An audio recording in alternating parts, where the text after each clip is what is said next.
নমস্কার বন্ধুরা, আজকে আমি একটা নতুন রেসিপি নিয়ে চলে এসেছি। এই যে দেখুন, নাস্তার অবস্থ রেসিপি। এটা হচ্ছে চিড়ে আর দইয়ের হচ্ছে বড়া। এই যে দেখুন, বড়াটা দেখতেও খুব সুন্দর, আর এই যে আমি ভেঙে দেখালাম, খুব মুচমুচে এবং খেতেও দারুণ। খুব সহজ উপায়ে খুব তাড়াতাড়ি ঝটপট বানিয়ে নেওয়া যায় এটা। এই যে দেখুন, আমি চিড়ে নিয়ে নিচ্ছি।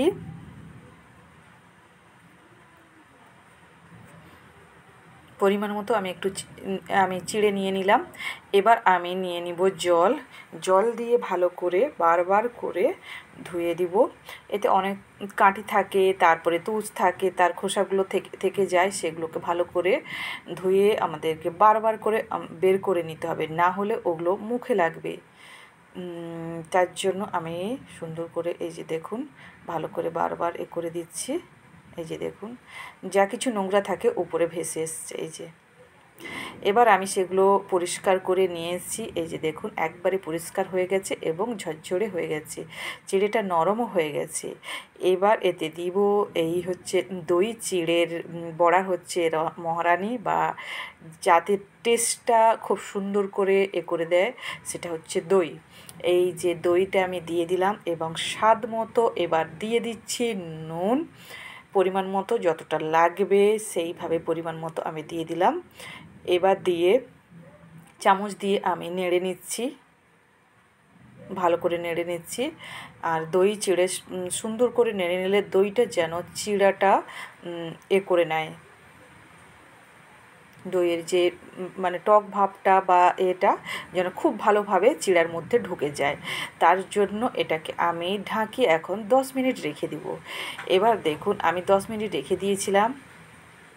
এই যে দেখুন, এবার আমি দেখাচ্ছি আরও সুন্দরভাবে নরমও হয়ে গেছে এবং দইটা চিড়ের ভিতরে খুব সুন্দরভাবে ঢুকেও গেছে। এবার দেব কারি পাতা। কারি পাতা যদি থাকে তাহলে দেবেন, না হলে ধনে পাতাও আপনারা দিতে পারেন। বাট কারি পাতাটা দিলে খুব সুন্দর টেস্ট লাগে, আর কারি পাতার সেন্টটাও আলাদা। আর এতে দিয়ে দিব হচ্ছে গোটা জিরে,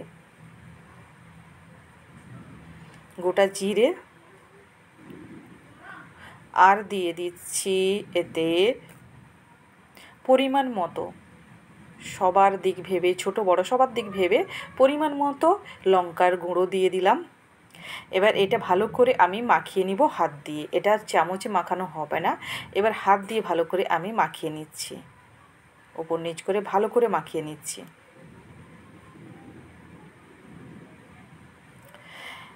এটা আমার মাখানো মোটামুটি কমপ্লিট। এবার যেটা দেব সেটা হচ্ছে কর্নফ্লাওয়ার সামান্য 2 থেকে ছোটো চামচ হলে 3 চামচ, বড় চামচ হলে 2 চামচ দিলে হয়ে যাবে। আমি একটা পরিমাণ মতো দিয়ে দিলাম। এবার আবার ভালো করে হাত দিয়ে আমি মাখিয়ে নিচ্ছি, যেমন আটার ডো হয় না, সেরকমভাবে আমি এই যে বানিয়ে নিলাম। এবার হাতে নিয়ে নিচ্ছি তেলটা ভালো করে হাতে মাখিয়ে নিতে হবে, দিয়ে তারপরে সুন্দর করে গোল করতে হবে।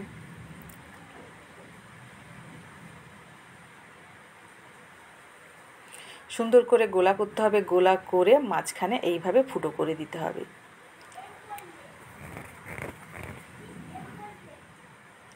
এইভাবে আমি মাঝখানে ফুটো করে দিলাম। এই যে দেখুন,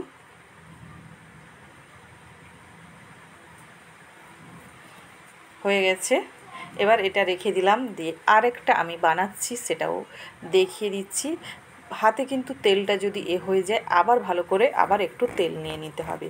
তেল নিয়ে ভালো করে দেবে করে তাকে গোলা করতে হবে, তারপরে চ্যাপটা করে আবার মাঝখানে এইভাবে আঙুল দিয়ে ফুটা করে দিতে হবে।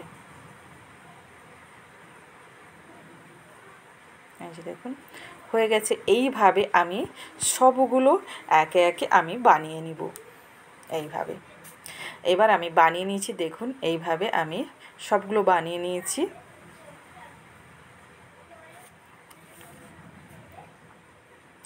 এগুলো দেখতেও অন্যরকম হয়েছে আর খেতেও সুস্বাদু। আর এই রকমভাবে দেখলে বাচ্চারা আগেই খাবে। যদি কেউ না খায়, চিড়ে খেতে না চায়, তাহলে তারা কিন্তু এইভাবে বানিয়ে দিলে তারা তাড়াতাড়ি খেয়ে নিবে, আর এটা খেলে পেটও ভর্তি হবে আর কোনো সমস্যা থাকবে না। এই যে আমি এইভাবে করে এবার আমি একটা ননস্টিকের তাওয়া নিয়েছি, তাতে দিয়ে তেল গরম করে নিয়েছি। এবার একে একে ছেড়ে দিচ্ছি, যতটা পরিমাণ ধরবে সেইভাবে আমি ছেড়ে দিচ্ছি। আর একটা কড়াইতে আমার আসবে, এই যে দেখুন আর একটাও দিয়ে দিলাম। এইভাবে সব দিয়ে এতে হালকা সিমে করার দরকার নেই, এতে হিটটা দিলেও চলবে। এবার আমার হয়ে গেছে, আমি এক সাইড উল্টে দিচ্ছি, কি সুন্দরভাবে উল্টে যাচ্ছে, উল্টানো হয়ে যাচ্ছে। দেখুন এক সাইড কালারটা খুব সুন্দর, একটু হালকা হালকা কালার এসছে, বাট সেরকমভাবে হয়নি এখনও, এখন হতে অনেকটাই বাকি আছে। এক পিঠ হয়ে গেছে মোটামুটি, আমি উল্টে দিয়েছি এইভাবে।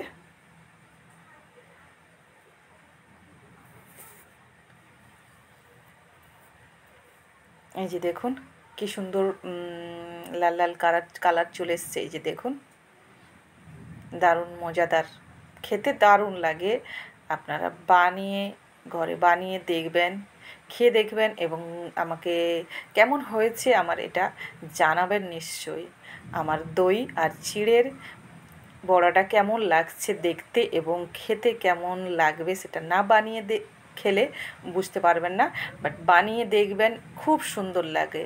আর কেমন হয়েছে আমার চিড়ে আর দইয়ের বড়াটা আপনারা নিশ্চয়ই কমেন্টে জানাবেন, পাশে থাকবেন, আমাকে আরও উৎসাহ জাগাবেন, আমি আরও যেন বেশি বেশি করে আপনাদের সামনে নিত্য নতুন খাবার নিয়ে আসতে পারি।